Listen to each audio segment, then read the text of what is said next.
A Deus, amém, amados. Cumprimento a todos com a paz do Senhor, amém. Sem mais delongas, continue de pé. Segunda Epístola de Pedro, seu capítulo 1, verso 12, amém. Segunda Pedro, Epístola de Pedro, seu capítulo 1, verso 12. Aleluia. Louvado seja o nome do Senhor, amém, irmãos. Glória a Deus. Todos acharam aí do lado de Tiaguinho, aí, nosso irmão Tiago, aleluia. Todos acharam? O verso 12 diz assim: por essa razão sempre estarei pronto para trazer-vos lembrados acerca dessa coisa, embora estejais, aleluia, certo da verdade, já presente convosco, nela confirmados. Também considero justo, enquanto estou neste tabernáculo, despertai-vos com essas lembranças, certo que estou prestes a deixar o meu tabernáculo, como efetivamente nosso Senhor Jesus Cristo revelou. Mas de minha parte, esforça-me e diligentemente por fazer que todo o tempo, mesmo depois da minha partida, conserveis lembranças de tudo. 16 diz assim: porque não vos demos o conhecer o poder da vinda do nosso Senhor Jesus Cristo, segundo fábulas engenhosamente inventadas, mas nós mesmos fomos testemunhas oculares da sua majestade, pois ele recebeu da parte de Deus Pai honra e glória, quando pela glória excelsa foi-lhe enviada a seguinte voz: este é o meu filho amado, em quem vos comprazo. Ora, esta voz vinda do céu nós ouvimos quando estávamos com ele no Monte Santo. Temos assim tanto mais confirmada a palavra profética, e fazeis bem em atendê-la, como uma candeia que brilha em lugar tenebroso, até que o dia clareie e a estrela da alva nasça em nossos coração, sabendo primeiramente isto, que nenhuma profecia da Escritura provém particular elucidação, porque nunca, jamais qualquer profecia foi dada por vontade humana. Entretanto, homens santos falaram da parte de Deus, movido pelo Espírito Santo, amém? Não deixe de sentar sem dar um glória a Deus, um aleluia, amém, irmãos? Pode se assentar em nome de Jesus. Amados irmãos, o tema dessa mensagem diz assim: desperte e lembre-se. Olhe para o seu irmão e diz assim: desperte-se e lembre-se. Amém, irmãos? Como introdução, quero colocar assim: a melhor defesa contra os falsos ensinamentos é a vida autêntica.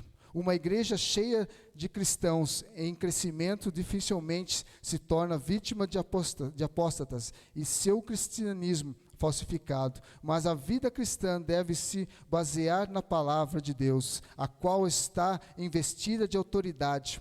Para os falsos mestres é fácil seduzir pessoas sem conhecimento da Bíblia, mas aquele que anseia por ter experiências como o Senhor, aleluia, é perigoso edificar a fé somente sobre experiências subjetivas e ignorar a elevação objetiva. Seu propósito é mostrar a importância de conhecer a palavra de Deus e de afirmar inteiramente nela, aleluia. E diz assim: Pedro ressalta a confiabilidade e a durabilidade da palavra de Deus, fazendo um contraste às Escrituras e os homens e as experiências e o mundo. Amém, irmãos? Glória a Deus.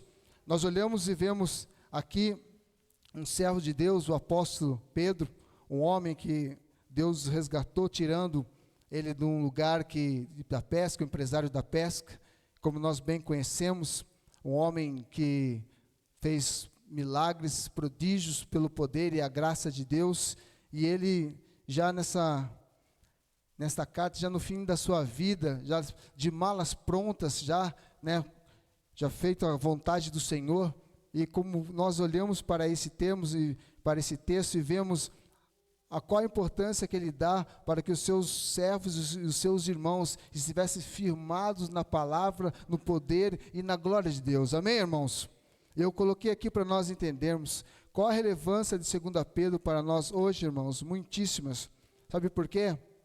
Porque mostra para mim e para você, através de Pedro, quão coisas grandes e maravilhosas Deus tem feito nas nossas vidas. E todos nós que estamos aqui, irmãos, temos experiências com Deus, temos vidas com Deus. Não tem nenhuma pessoa que está aqui ou sobre essa terra que possa falar assim: eu nunca tive uma experiência com Deus, ou o Deus fez algo sobre a minha vida. Impossível, irmão. Porque é por Ele e para Ele são todas as coisas. Se você hoje é lavado, é remido, é revestido do poder de Deus, é porque Ele pagou um alto preço para mim e por você. E nós temos que ter essa convicção e essa certeza nas nossas vidas. Que nós olhamos para essa epístola, por essa carta, e olhamos e diz assim, a superioridade da palavra de Deus. Eu quero que os amados não precisam nem abrir. Aleluia. Glória a Deus, louvado seja o nome do Senhor. 2 Timóteo capítulo 3, diz assim, aleluia, 14, 2 Timóteo 3,14 diz assim: tu, porém, permanece naquilo que aprendeste e de que fosse inteirado, sabendo que a quem aprendeste e que desde a infância sabes as sagradas letras, que podem torná-la sábio para a salvação pela fé em Cristo Jesus, aleluia. E toda a escritura é inspirada por Deus e útil para ensino, para repreensão, para correção e para educação na justiça, a fim de que o homem de Deus seja perfeito e perfeitamente habilitado para a boa obra, aleluia. Isso é Paulo falando para o seu pupilo Timóteo. Mas nós olhamos para esse texto aqui e olhamos para o que Deus tem para as nossas vidas. E nós olhamos e vemos que Pedro foi um homem como eu e você, irmão. Não foi um homem especial. Um homem como Vanderlei, como eu, dependendo da profissão que era. Era um homem que traiu, negou a Jesus 3 vezes. Foi um homem que, quando Jesus foi crucificado, devia ter dado glória a Deus, aleluia, como os outros discípulos, mas não se acovardaram. Muitas vezes como eu e você, homens simples como nós, pecadores, falhos, mas um dia o Senhor estava com ele e disse bem assim: Pedro, tu me amas? É o que Jesus fala para mim e para você todos os dias: Renato, tu me amas? E isso faz mostrar para mim e para você, irmãos, que a vontade permissiva de Deus é que nenhum de nós venhamos nos desfalecer, se apostatar da fé, desse amor genuíno que Jesus tem para mim e para você, amém, irmãos? E o primeiro ponto dessa mensagem diz assim: os homens morrem, mas a palavra vive, aleluia. Repetindo o primeiro ponto, irmão: os homens morrem, mas a palavra vive. 2 Pedro, verso 12 a 13 diz assim, aleluia: porque essa razão sempre estarei pronto para trazer-vos lembrado acerca dessas coisas, embora estejais, aleluia, certos da verdade já presente convosco, e nela confirmados. Também considero justo, enquanto estou nesse tabernáculo, que era o corpo físico dele, despertai-vos com esta lembrança, certo de que estou prestes a deixar o meu tabernáculo, como efetivamente nosso Senhor Jesus Cristo me revelou. Mas da minha parte, esforça-me-ei diligentemente por fazer o que todo tempo, mesmo depois da minha partida, conserveis a lembrança de tudo. Aleluia. Amém, irmãos? É para nós entendermos que diz assim: os homens morrem, mas a palavra do Senhor vive eternamente. Herodes tentou matar a Jesus, desde o ventre, já queria matar a Jesus. Nós olhamos e vemos que inúmeros homens tentaram matar profetas, servos de Deus, tentaram destruir, sufocar, meu irmão. Mas quando nós estamos nele, por ele e para ele, todas as coisas sobrevivem não pela nossa força, mas pelo poder e a graça, a misericórdia de Deus nas nossas vidas. Inúmeras vezes, irmãos, você estava desfalecendo, mas quantos homens e mulheres de Deus oraram, talvez da Bahia, de São Paulo, da França, em qualquer parte do estado, desses 4 cantos da terra, e a oração desse homem, até de uma criança, chegou ao trono de Deus e alcançou a minha e a sua vida nesta noite. Nós não estamos aqui nesta noite, meu irmão, porque nós somos bonzinhos. Estamos aqui nesta noite pela misericórdia e graça do nosso Deus. Os homens podem tentar matar, tentar destruir a igreja, mas o Senhor da glória jamais deixará, meu irmão. Você pode até ir para uma arena cheia de leões, pode ser degolado, fuzilado, meu irmão, mas se você tem o seu nome escrito no livro da vida, aleluia, você tem um lugar preparado para mim e para você. É isso que nós temos que entender, amém, irmãos? E eu coloquei assim: os apóstolos e profetas do Novo Testamento lançam os alicerces da igreja. Éfeso 2:20, por meio da pregação e do ensino, e das gerações posteriores, edificamos sobre esses alicerces. No entanto, os homens não são constituídos da fundação. Jesus é a fundação, 1 Coríntios 3:11, aleluia, e também é a pedra angular que dá a coesão ao edifício, a fim de que permanecer a igreja não pode destruir sobre homens algum. Homem algum, irmão, pode destruir a igreja do Senhor. Já tentaram perseguir, já tentaram destruir, já tentaram colocar inúmeras coisas para tentar destruir a igreja. A igreja do Senhor é indestrutível, meu irmão.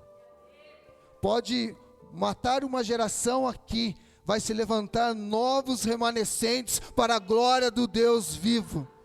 E eu creio, meu irmão, que o Senhor Jesus virá buscar a sua igreja. É o nosso propósito, é o nosso objetivo de estarmos aqui, meu irmão, de nós podermos adorar o Senhor em espírito e em verdade.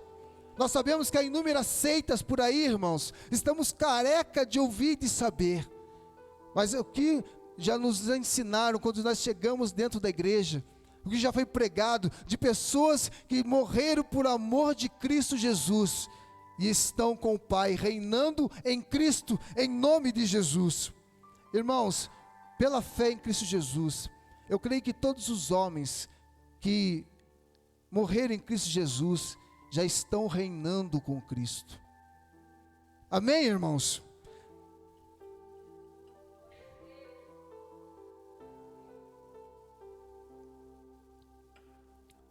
Por isso que diz, meu irmão, primeiro ponto, os homens morrem, mas a palavra vive. João Batista, Elias, Eliseu e vários homens da Bíblia morreram em prol da palavra de Deus. Eles morreram, mas a palavra de Deus permanece viva e eficaz dentro de nós, de cada um de nós. E quando você abre a sua boca para a glorificação, a exaltação do Senhor, é o nome dele que é glorificado através da sua vida. Amém, irmãos? O segundo ponto dessa mensagem diz assim: as experiências passam, mas a palavra de Deus permanece. Aleluia. 2 Pedro, capítulo 1, verso 16 ao 18, diz assim, aleluia: porque não vos demos a conhecer o poder e a vinda do nosso Senhor Jesus Cristo, segundo fábulas engenhosamente inventadas, mas nós mesmos fomos testemunhas oculares da sua majestade, pois ele recebeu da parte de Deus, Pai, honra e glória, quando pela glória excelsa lhe foi enviada a seguinte voz, aleluia: este é o meu filho amado, a quem me comprazo. Ora, esta voz vinda do céu, nós a ouvimos quando estávamos com ele no Monte Santo, aleluia. Eu coloquei aqui, irmão, o ponto central, o tema central desse parágrafo é a transfiguração, o monte da transfiguração de Jesus. Essa experiência é relatada por Mateus 17:1, Marcos 9, do 2 a 8, e Lucas 9, do 28 a 36. No entanto, nenhum desses autores estavam presentes quando ocorreu, mas Pedro estava lá, Elias e sua palavra nessa sessão. trazem à memória exatamente a sua experiência no Monte da Transfiguração. Dá para você entender, irmãos, que tudo na nossa vida tem um propósito. Jesus pediu para eles subirem com ele ao monte, e eles estavam lá, testemunhas oculares, quando apareceu Moisés, Elias e Jesus ali, e os rostos dele transparecem de luz. Isso mostra para mim e para você, e muitas das vezes, irmão, que quantas vezes o Senhor apareceu para você no seu quarto, apareceu para você, meu irmão, no seu trabalho, ou quando nós estamos em apuro, em aperto, em situações adversas, onde o homem não pode estar ali podendo te socorrer, mas o Espírito e a graça de Deus tem se manifestado na sua vida. Aleluia, irmãos. A transfiguração também teve um significado especial para Jesus Cristo, que se aproximava então do Calvário. Foi uma forma do Pai fortalecer o Filho para a provação terrível de ser sacrificado pelos nossos pecados e do mundo. A lei e os profetas, e Elias e Moisés, apartaram para o seu ministério, para o modo de Cristo cumprir as Escrituras.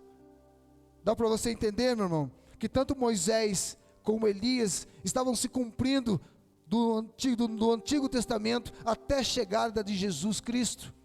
Isso é para nós entendermos, irmãos, que Deus, Ele está no controle de todas as coisas, e Deus vai fazer com que você experimente as suas experiências com Deus, e saiba de uma coisa, que Ele quer te usar da tua forma, da tua maneira, porque Ele é um Deus que dá multiforma para cada um de nós, meu irmão. Cada um de nós temos uma identidade, e não dá para copiar uma da outra. Então que você possa todos os dias lembrar, meu irmão, que tudo aquilo que o Senhor fez na sua vida, como é o segundo ponto, aleluia.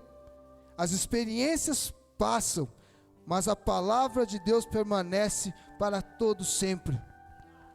Quantas coisas nós já passamos com Jesus, meu irmão.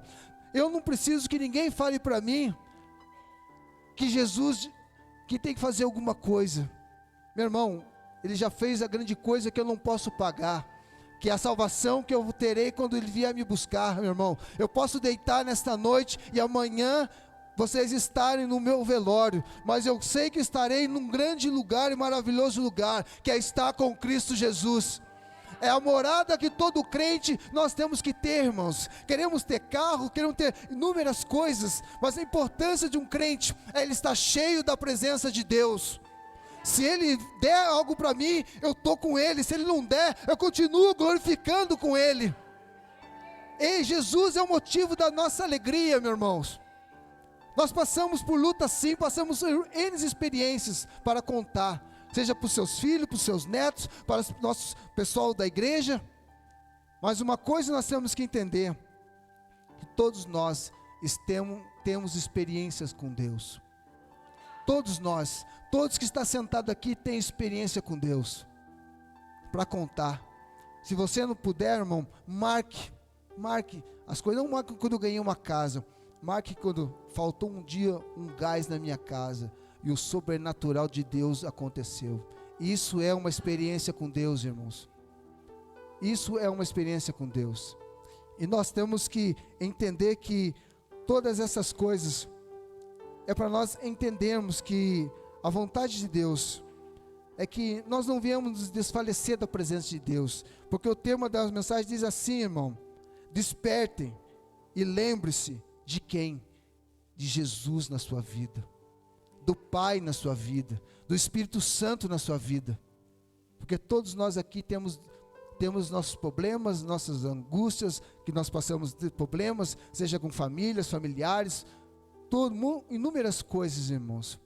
Mas uma coisa nós temos que lembrar, que nós não podemos pagar aquilo que Jesus pagou por nós, que foi morrer na cruz do Calvário por esse pecador, que pode não viver mais na prática do pecado, mas é pecador, irmãos. E nós temos que vigiar, que você possa todos os dias, irmão, despertar em Cristo Jesus, renascer em Cristo Jesus.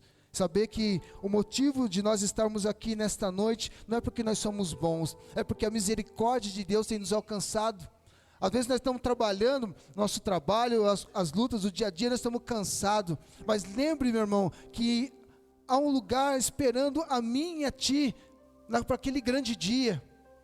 Irmãos, eu sou meso-tribulacionista. Alguns podem ser pós, alguns podem ser pré.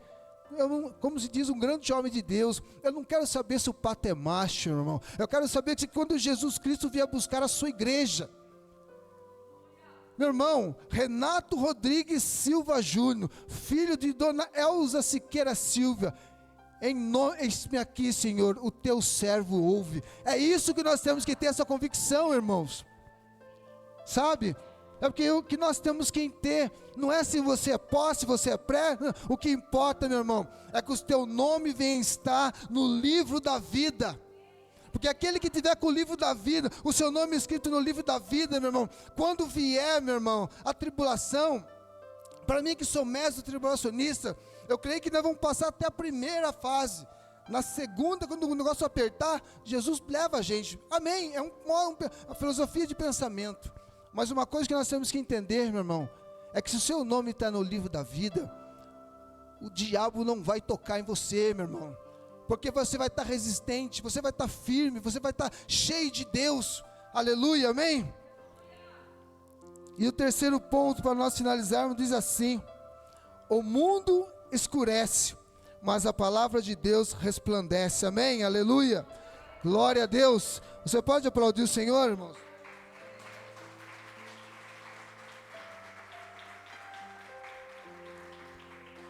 Aleluia. 2 Pedro, do 19 ao 21, diz assim: e temos assim, tanto mais confirmada a palavra profética, e fazeis bem em atendê-la, como a uma candeia que brilha em um lugar tenebroso, até que o dia clareie e a estrela da alva nasça em vosso coração. Sabendo primeiramente isto, que nenhuma profecia da Escritura provém de particular elucidação, porque nunca, jamais qualquer profecia foi dada por vontade humana. Entretanto, homens santos falaram da parte de Deus, movidos pelo Espírito Santo. Aleluia, irmãos. O mundo escurece, mas a palavra de Deus resplandece. Em alguns aspectos o mundo está morrendo. Sou grato a Deus pelos avanços da medicina, dos transplantes, dos meios de comunicação. Posso dirigir a mais pessoas em um programa de rádio do que os apóstolos da outrora. Mas o que mais nos faz entender, irmãos, que com toda essa ciência, com toda essa tecnologia, com todo esse aparato tecnológico que nós temos aqui, você pode ter a plena convicção que isso daqui tem tirado muita gente da presença de Deus. É uma bênção, é uma vitória. Não precisa mais colocar fichinha, lá era 30 segundos, aquela luta. É para os velhos, não, tinha que colocar lá as fichinhas, 30 segundos, alô, alô, batia, algum pegava uma sorte. Mas nós vemos que o mundo tem vindo de mal a pior. E nós temos que ter essa convicção que a vontade de Satanás é esmagar, destruir nós, a qualquer preço. Mas jamais será possível, meu irmão, se um homem de Deus, um jovem, uma pessoa, estiver cheio da palavra de Deus, cheio do Espírito Santo de Deus. Sabe por quê, irmãos? E eu coloquei aqui, para a gente anotar. Quem é aquele que detém o anticristo, meu irmão? Você já ouviu de mim? Quem tem detido o anticristo? É o Espírito Santo de Deus. Mas ele está por vir, irmãos. O falso profeta vai aparecer. O anticristo vai aparecer. E quando ele aparecer, irmãos, no nome de Jesus, você vai estar cheio da glória de Deus, cheio da presença de Deus. Porque isso daqui não é um conto da carochinha. Isso vai acontecer para a glória de Deus Pai. E é isso que nós temos que entender, meu irmão, que no dia de Pentecostes, o Espírito Santo já estava na terra, pois ele é onipresente e passou a habitar na igreja. Por isso que, meu amado irmão, que você está cheio muitas vezes com lutas, com dificuldades, o Espírito Santo tem te capacitado e te fortalecido. Às vezes você chora sozinho, mas você não chora sozinho, você chora aos pés do Senhor. Não tenha, meu irmão, eu sou um cara, meu amigo, que eu choro diante de Deus. Você pode olhar para a minha cara e achar, eu sou uma geleia diante de Deus, irmão. Eu choro para o Pai mesmo, e não sou birrento, eu choro mesmo. Choro, como diz, choro largado. Sabe por quê, irmãos? Porque eu creio no meu Redentor, porque o meu Redentor vive, aleluia. E nós temos que entender isso, irmãos, que quando a igreja for arrebatada, a igreja será tirada da terra, e aí o anticristo terá liberdade, quando a igreja for arrebatada. Mas uma coisa eu coloquei aqui, Paulo dá uma advertência somente aos presbíteros de Éfeso, que está Atos 20, do 28 ao 35, apresenta outras demonstrações em suas epístolas. O que eu quero dizer com tudo isso, irmãos, é que a palavra de Deus tem se confirmado todos os dias, que o mundo vai de mal a pior, não vai melhorar. O coração do homem está corrompido, e muitos hoje almejam poder. A gente sempre olha aqui e fala que sempre fosse um telão, a gente sempre vê direita e esquerda, que a esquerda é o mal, que a esquerda é aquilo. Sim, mas a direita, ela também vai um dia negar Cristo Jesus, porque quando bater uma hora, pastora Sônia, que tiver que confirmar a Cristo, eles vão negar ao Senhor da glória. Num certo ponto andamos, somos de direita, mas será que a direita vai querer seguir os caminhos do Senhor? Os caminhos do Senhor não há corrupção, não há intriga, não há inveja, e há muitas vezes, sabe o que? Humilhação. Nós olhamos e vemos que a luta tem sido travada, há uma guerra espiritual nesse exato momento, irmãos. Tem pessoas que estão querendo se matar, mas no nome de Jesus está repreendido nesta noite. Tem mulheres que estão querendo tirar a sua criança do ventre, em nome de Jesus, essa criança, esse menino ou menina, será uma mulher, um homem de Deus, para a glória do Senhor. Se essa pessoa que está com câncer, que está com enfermidade, meu irmão, todas as coisas que possam ter acontecido nesse mundo, nesse planeta, estão no controle do Senhor. Eu quero que você possa nessa noite entender, irmãos, que o único propósito que o Senhor tem para as nossas vidas é que jamais nós possamos deixá-lo, de adorá-lo a Ele em espírito e em verdade. É o motivo de nós estarmos aqui, irmãos. Quando você estiver triste, fale que você seja triste, irmão. Fale que você está precisando de ajuda, está precisando de socorro. Não tenha vergonha de dizer que você é triste, que você é fraco. Muito pelo contrário, irmão. Há 4 tipos de crente na igreja. Primeiro, os carnais, que está em 1 Coríntios 3, do 3 ao 4. O segundo tipo de crente dentro da igreja, que é o fraco, 1 Coríntios 8, 11. O terceiro tipo de crente na igreja, o menino, Efésios 4, 14. E o quarto crente, o forte, que está em Romanos 15, 1. Com todos esses crentes, muitos irão para a glória no nome de Jesus, irmãos. Porque nós temos que o único propósito é de viver com o Senhor de fé em fé, de glória em glória, de vitória em vitória. Se coloque de pé nesta noite em nome de Jesus. A transitoriedade da vida e a perenidade da palavra de Deus. Como eu disse no começo, irmãos, os homens morrem, mas a palavra de Deus permanece viva para todo sempre. Que você possa, no nome de Jesus, você pode amanhã não estar aqui, ou eu não estar aqui, ou pessoas que nós conhecemos não estarmos aqui, mas se ele está em Cristo Jesus, ele é uma nova criatura, lavado, remido, revestido do poder e da glória de Deus. E não fique pasmo, meu irmão, quando você vê essas coisas ruins que estão acontecendo, rumores de guerras, essas coisas estão na Bíblia, que são para acontecer, mas se o seu nome está escrito no livro da vida, meu irmão, Você tem que glorificar, exaltar e bendizer o nome do Senhor. Aleluia. Vai para cima, irmãos. Aleluia, em nome de Jesus.